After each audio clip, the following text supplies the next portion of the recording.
Je pense que le problème au Katoucha bi dafay wane à quel point la femme est fatiguée dans cette société. Parce que boo sëyee ak góor man surtout bu ngeen di soog a sëy bu ñàkkee chance yow sa bopp sax lay wax boo ñàkkee chance lépp lu ko mënte dal rek yow la ñuy wax que ni c'est de ta faute.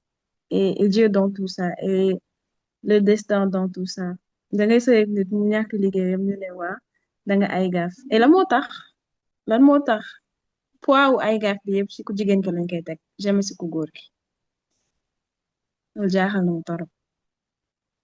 Man aussi loolu laa seetlu mais société bi pour man ay gaaf c'est juste de la misogynie déguisée Mhm, parce que benn sens kese lañ koy utiliser mooy sensu ku jigéen ki alors que tey jigéen bu sëyee góor santé mu am ay problème de santé wala ay problème financier jamais duñu ay gaafal jëkkër ji non.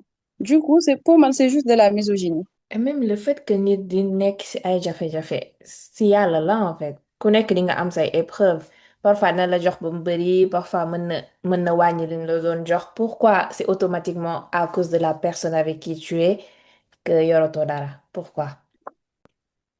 Man de loolu ma jaaxal ñoom directement duñu xalaat dara de directement jabar ji lañu wax ay abu Bah, ni mu changé kanam si kii bi euh, entre bi muy soog a ñëw ak biñ ko annoncé nouvelle que ne waa abu liggéeyam doxatul da ngay gis nu mu changé kanam et je me dis la moo tax faute bi ça doit être genre automatiquement la faute de Katoucha que sa doom mu ngi am ay problèmes financiers. et le fait que yaayu Abu on lui a dit que doomam dafa am ay problèmes financiers genre la première chose à laquelle elle a pensé c'est à elle-même et que mënatul dem Umra.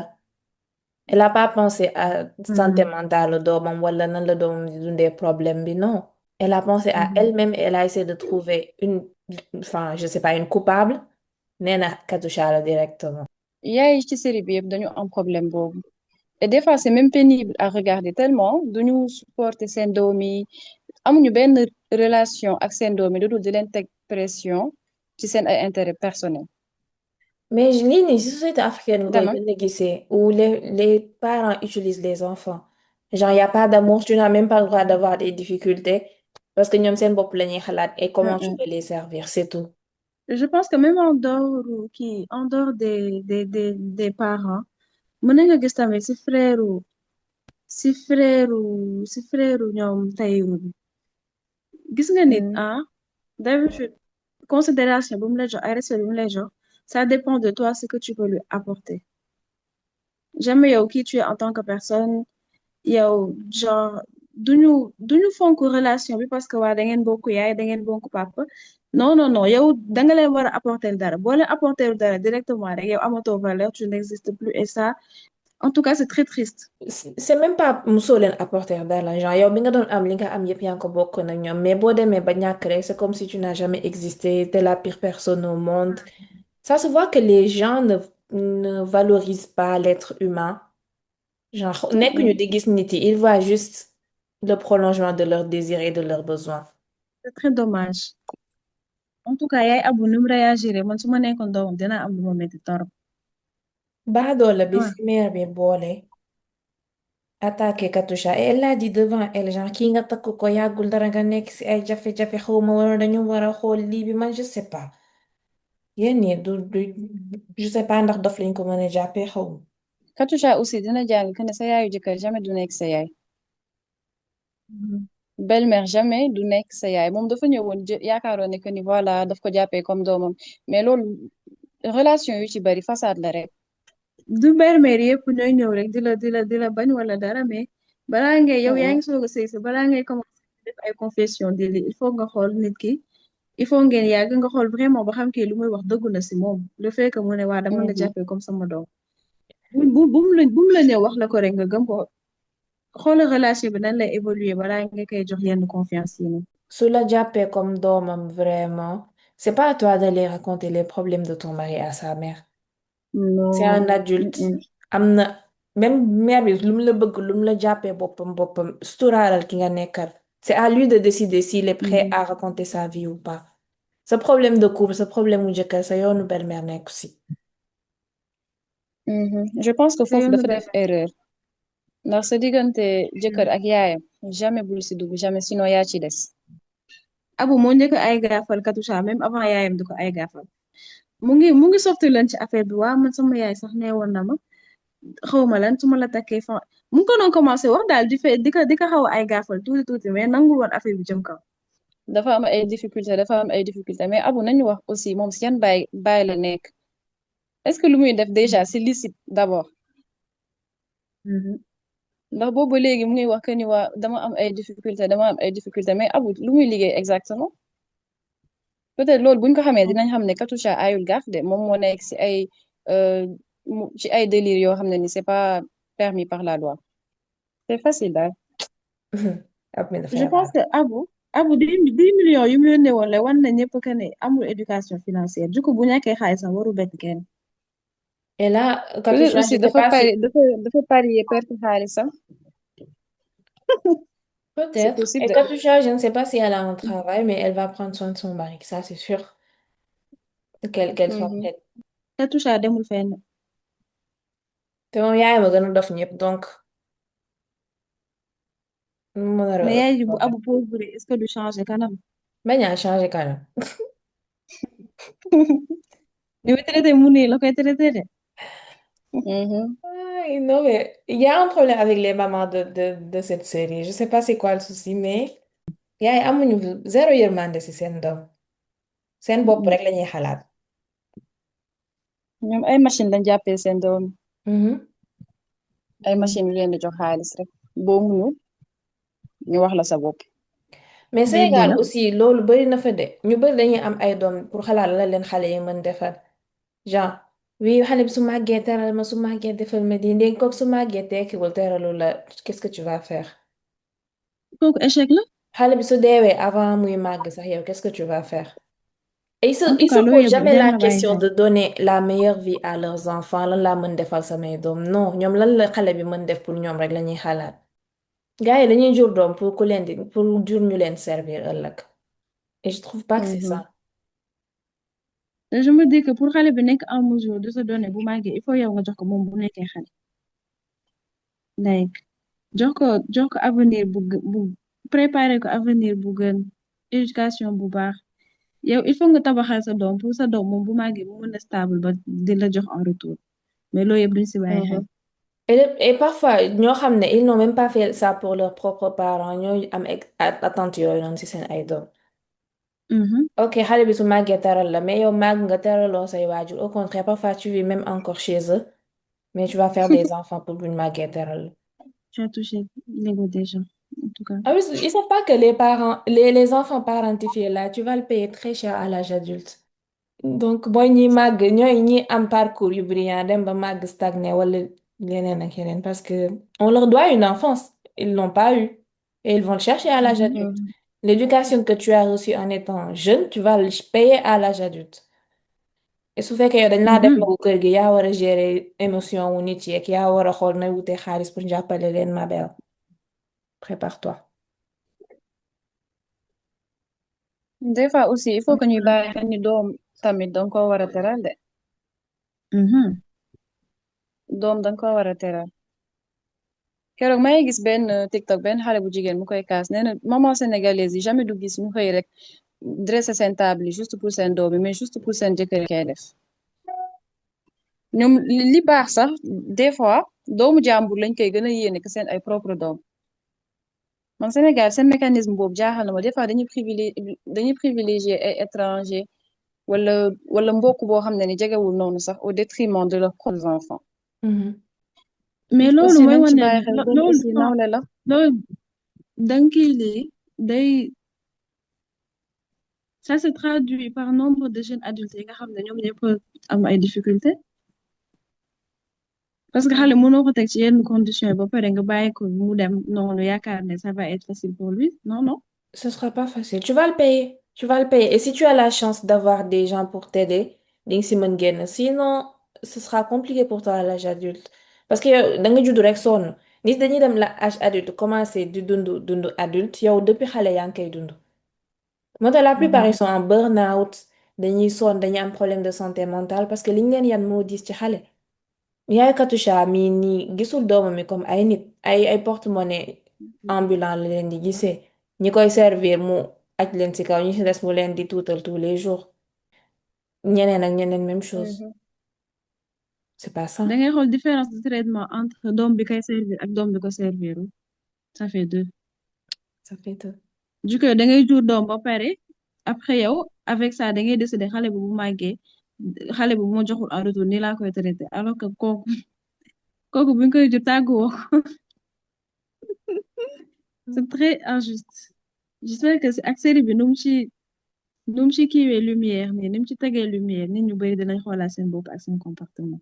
xoolal seen te bopp Sénégal pourtant ñu bari dañ koy kaas de boo waxee ñu ne famille yi boo amul liggéey wala amoo salaire yenn salaire yi añ sax duñ may waaw bu ñuy jël décision yi am importance duñ la ci consulter dañ la jàppee daal comme benn bu nekk ci kër gi rek.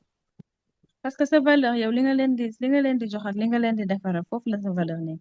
tu existes dans cette famille tu as ta place tu n'as pas besoin de faire pour nit yi war la considérer wala respecter la mais tellement valoriser wuñu être humain ci suñu société yi ba lijjantuñ loolu yëpp et pour Aziz ak Euh, Mariama aussi Sénégal couple yi nga xam ne ni pare nañu couper yenn code yi bu yeboo ñu armé wu ak beaucoup de patience et de courage parce que société du leen si bàyyi parce que boo xoolee Mariama ak Aziz ñoom seen relation amuñu si problème ñoom ñaar wut nañ seen propre programme def nañ loo xam ne rangé na leen mais société bi nanguwu leen si bàyyi que ça soit seen xarit yi seen famille et je me dis que ni Sénégal peut-être góor yu bari pare nañ pour changer yenn code yi fi nekk mais courage ñu amul jugement nit ñi moo tax transition bi gaw ma ne dina yomb de. transition bi mën na yomb su fekkee ne vous vivez seul yéen ñaar kese mais tu peux pas Mhm. vivre kër famille loo xam ne ñëpp a ngi si teg seen bëgg indi loo lu musta exister loo xam ne bokk si suñu ay Mhm. coutume ça va pas être facile les gens ne vont pas l'accueillir les bras ouverts mais c'est à vous de voir si Mhm. vous êtes prêt à endosser lépp li ci tegu lépp parce que lu boo ci tegu. seetloo Aziz moom dafa mel ni amu si problème de mu amu si Aziz benn amul problème il problème. vit ça bien. en plus Aziz yaayam xamul Mhm. ne Mariama day fay 50-50 non xamu ko loolu moo tax ma ne la amul ci benn problème tant que xaalis bi mu ngi dugg moom toogu dérangé wu ko. mais na ko wax yaayam Mhm. parce que là yaayam mu ngi def Mariama sorcière alors que elle genre ñoom am nañ seen fonctionnement propre na leen wax yaayam ne ko Mhm. jabar ji day fay moitié moo tax moom muy togg moitié mais du ko def bugg sa yaayam xam ko donc moom il est prêt à ce que yaayam considère jabaram comme sorcière pour se protéger lui et son ego calme son discours là daw na yaram torop mais dawul sama yaram man parce que ok bëgg nga sëy bëgg nga am jëkkër bëgg nga am ñëpp ku bu ñu ci bokkee yow tam nga bokk pourquoi tu es parti choisir Bass ak violence bi mu accueillir lii bi seen le fait que Bass annulé mariage bi calme am na benn mal-être boo xam ne même sëy mun du ko dindi. Mhm. ma ne ko yow sa gumay bi ni nga koy dundee ni mu méttee nii ak yow li ngay wax pourquoi toujours moi la man lan laa manqué lu nit ñi amul like même bu sëyee doo nekk de même buñ ko joxoon mariage parce que le mal est très profond du góor mënu ko combler je sais pas tu as un truc am na loo war a soigner si sa biir xol. góor du ko mën a combler parce que calme jamais du remettre boppam en question Mm-mm. mais situation bi am na ci ay responsabilité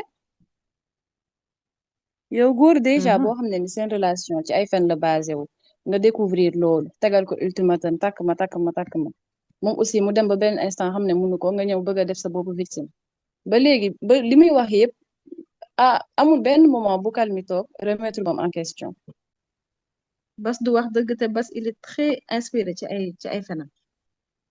mais j'aurais compris que mu découvrir que après elle savait que Bass c'était un menteur mais elle a quand même insisté pour que Bass takk ko et après elle pleure parce que Bass Mhm. dafa fen encore alors que dès le début il fait que ça on peut lui reprocher plein de choses mais on peut pas lui reprocher d'être constant Bass il est très très constant dans son Mhm. caractère moom parfois day dem rek insisté tuuti calme nangu moom sa affaire bi xam na dina ko jaaxal nee ne kii c'est quoi son problème en tout cas je pense bëgg que naa xam fan curiosité lañu rek moo ko mujjee bàyyi si calme mën mën na na nekk nekk de mais Kali mën na ko intriguer parce que nit ku incohérente noonu kay di nga intriguer ñu bëri am na benn instant lu ma gën a jaaxal mooy lu mu doon li bi Kali bi di la caane est ce que Penda waxu ko jabaru bas may na mais yow loo yëg lu sa yoon la moo si sa yoon Penda bu demee wax cousine am que ne kii dafa nar a takk ñaare wala takkul ñaare Elle n'aime même pas Vas, elle veut juste avoir quelqu'un.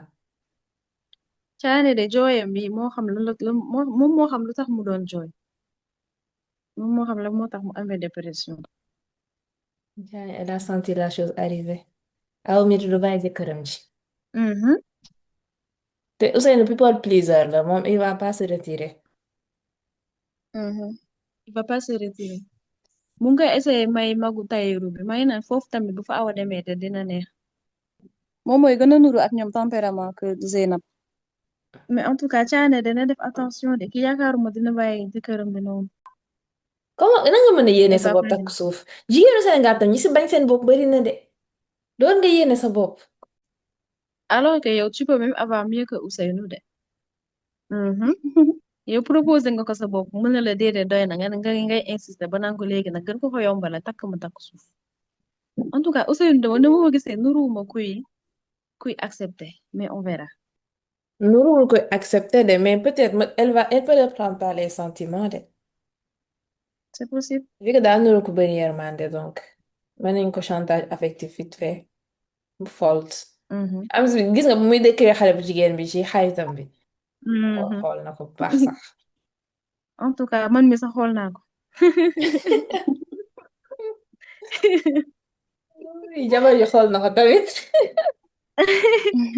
awa macha allah macha allah Kiné ak jarbaatu njuga bi daf may fàttali benn mhm vidéo bu ma gis TikTok ay étrangers yu doon wax que ni góoru Sénégal nee nañ seen technique de drague ñoom daf leen xaw a jaaxal parce que dañ lay gis midi bëgg nañ la déjà mhm à 15 heures yow tu es la femme de leur vie à 17 heures ñu dig la takk léegi bi ma première scène bi man daf ma fàttali TikTok boobu la moo tax buñ la gisee rek ñoom dañ lay gis ci saasi rek na la yow jigéen bu baax nga jigéen bu baax nga yow jigéen gënu la yow tu es une femme battante genre dañuy génne ay phrases yu rëy yoo xam ne ni alors que ñu ngi lay soog a gis alors que xamuñu la sax man affaire bi dama première scène bi loolu la may fàttali maa ngi naan ñoom aussi war nañ changer seen tactique yi de Ay dóor la des rek. fois dañuy manqué naturel de ay dóor la dañ pour man dañ lay essayer manipuler rek parce que xam nañ ne jigéen mais seen ndeysaan dafa bëgg wax bu neex c'est juste pour que yow nga baisser say garde Peut-être que man maa compliqué de.